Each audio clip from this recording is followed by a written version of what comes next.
bagi sepanjang tahun ini. Tambahan lagi, sekiranya syarikat ini mendapatkan pembiayaan baru, ia boleh meminjam sehingga RM50,000 di bawah skim pemerkasa yang ditawarkan oleh BSN. Datuk Yang di-Pertua, kerajaan juga memahami denyut nadi para usahawan mikro yang terjejas dengan krisis ekonomi yang melanda negara hari ini. Mereka ini adalah peniaga kecil, aneka juadah, mereka lah tukang gunting rambut kita, mereka lah yang menjahit pakaian kita. Kebanyakan usahawan mikro mengharapkan jualan harian untuk terus hidup dan tidak mempunyai dana perniagaan yang besar. Mereka adalah kelompok yang cukup terkesan dan wajar terus dibantu. Sebagai usaha untuk meringankan beban kewangan mereka, kerajaan telah memperkenalkan tahun lalu Geran Khas Prihatin atau GKP, iaitu satu geran tunai khas yang diberi secara langsung kepada perusahaan mikro yang layak. GKP dapat memberi kelegaan kepada usahawan mikro dalam mengharungi rintangan ketika ini. Jika dikira bermula dari GKP 1.0 tahun lalu sehingga yang terkini di bawah pemulih, jumlah keseluruhan GKP yang telah dan akan disalurkan adalah RM6.1 bilion, di mana setiap usaha mikro yang layak boleh mendapat bantuan sehingga RM6,500. Kerajaan turut menyediakan pembiayaan mikrokredit melalui pelbagai agensi kerajaan, antaranya BSN, Tukun Nasional dan Agrobank. Kerajaan faham keperluan mendesak peniaga, maka telah sedaya upaya memudahkan prosedur permohonan dan kelulusan bagi setiap pemohon. Saya ingin berkongsi kisah sebuah usaha mikro yang menjalankan perniagaan gunting rambut dengan pekerja seramai 3 orang dan kini menyewa premis dimiliki MARA.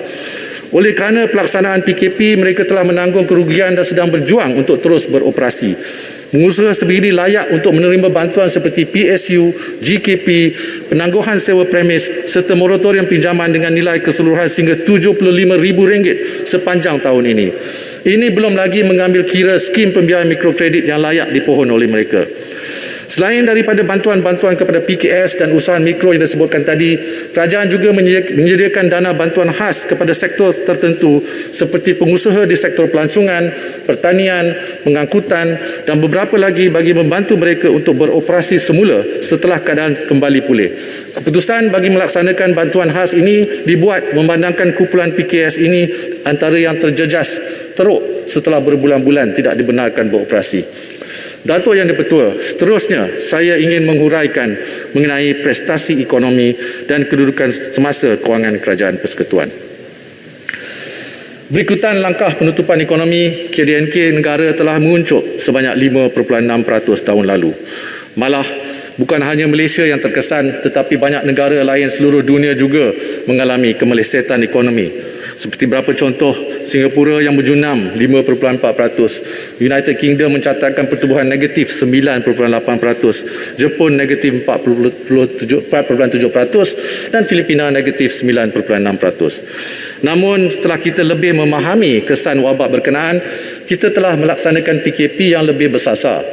Ini membolehkan aktiviti ekonomi terpilih untuk terus berjalan sekaligus memberi kelegaan untuk rakyat keluar mencari rezeki di samping mengurangkan tekanan ke atas beban kewangan kerajaan supaya dapat terus memberi bantuan.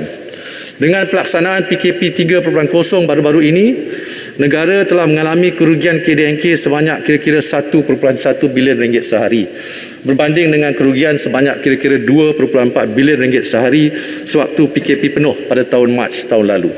Oleh itu, KDNK pada tahun 2021 dijangka mencatatkan pertumbuhan lebih rendah berbanding anggaran awal sebelum ini, iaitu antara 6 hingga 7.5%. Anggaran rasmi akan diumumkan pada bulan Ogos bersama laporan suku kedua KDNK nanti, di mana kesan PKP dan pelaksanaan PPN ke atas ekonomi pada separuh pertama tahun ini akan dapat dilihat sepenuhnya. Sudah tentu krisis ini juga memberi kesan kepada pasaran buruh kita. Walau bagaimanapun, kadar pengangguran telah menyederhana kepada 4.5% pada bulan Mei berbanding 5.3% setahun yang lepas, iaitu kadar tertinggi sejak tahun 1990. Alhamdulillah, dengan membenarkan sektor ekonomi dibuka secara bersasar dan disokong dengan bantuan-bantuan yang telah saya sampaikan tadi, kita berjaya mengelak daripada kadar pengangguran naik dengan mendadak dan lebih ramai lagi pekerja diberhentikan. Malah sejak bulan Oktober yang lepas, tawaran untuk pekerja mahir telah mula meningkat hasil program-program kerajaan untuk meningkatkan peluang pekerjaan yang lebih berkualiti. Datuk Yang di-Pertua, dari segi kedudukan kewangan, bajet 2021 telah dibentangkan dengan unjuran defisit fiskal sebanyak 5.4% kepada KDNK. Setelah mengambil kira gelombang COVID-19 pada awal tahun 2021 serta pelaksanaan PPN fasa 1 sejak awal Jun, kerajaan telah melaksanakan pakej bantuan tambahan iaitu permai, pemerkasa tambahan dan pemulih. Pertambahan ini dijangka meningkatkan defisit fiskal di antara 6.5 hingga 7% kepada KDNK tahun ini. Saya ingin menekankan bahawa peningkatan ini bukanlah asing bagi negara kita. Berdasarkan data dari Tabung Kewangan Antarabangsa atau IMF, dalam memerangi wabak COVID-19, kebanyakan kerajaan di seluruh dunia telah memperuntukkan lebih daripada 16.5 trilion dolar Amerika dalam bentuk perbelanjaan fiskal. Ini telah menyebabkan purata defisit keseluruhan kepada KDNK untuk tahun ini akan mencecah 9.9% bagi negara baju, 7.1% bagi negara membangun dan 5.2% bagi negara berpendapatan rendah. Oleh itu, purata nisbah hutang kepada KDNK dunia juga dijangka meningkat sehingga 98.8% tahun ini.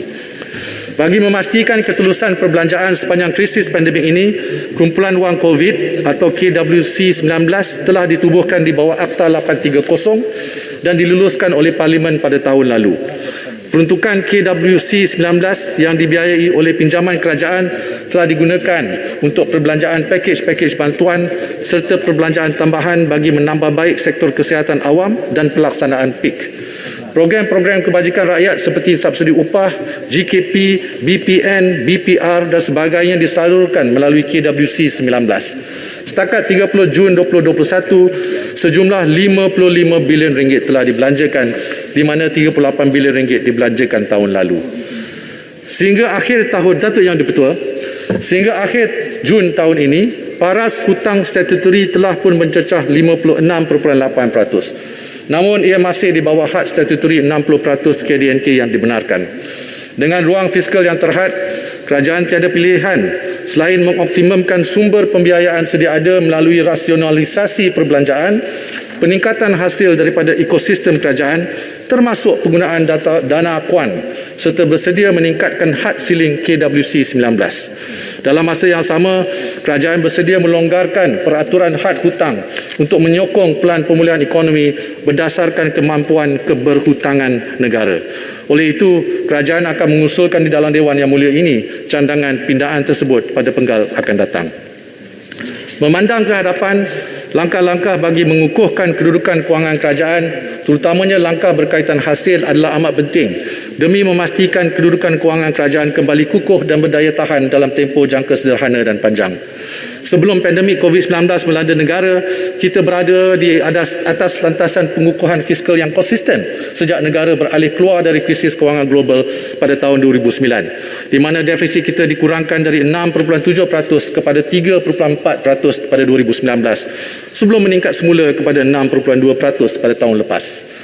Oleh itu, setelah ekonomi kembali pulih, kerajaan akan melaksanakan langkah konsolidasi dan pengukuhan kedudukan fiskal kerajaan termasuk meluaskan asas hasil, mengukuhkan pentadbiran dan pematuhan cukai serta meningkatkan kecekapan perbelanjaan bagi mengawal paras defisit fiskal negara.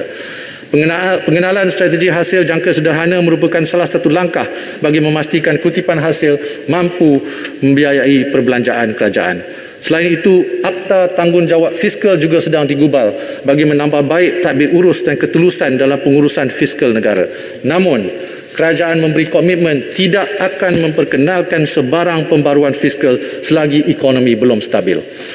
Datuk Yang di-Pertua, seperti yang dibentangkan oleh Yang Amat Berhormat Perdana Menteri semasa sesi penerangan Pelan Pemulihan Negara tempoh hari, PPN merupakan strategi peralihan keluar dari krisis COVID-19 secara berfasa, teratur dan selamat.